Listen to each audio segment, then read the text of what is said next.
rekta na yung hose, bale tinanggal na yung ABS module. Kasi naka-bypass na to. Sunog na ang board ng ABS. Mas maganda yung ganito na gawin nyo pag ano,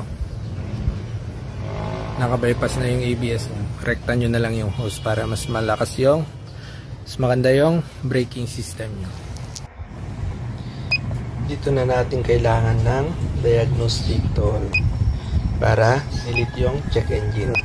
Kasi pag NMAX version to, pag naayos mo na yung problema, hindi kusang nabubura yung check engine. Hindi katulad ng version 1 at saka yung version 2.1, yung TCS. Pag naayos mo na yung problema, kusang nagde-delete yung check engine.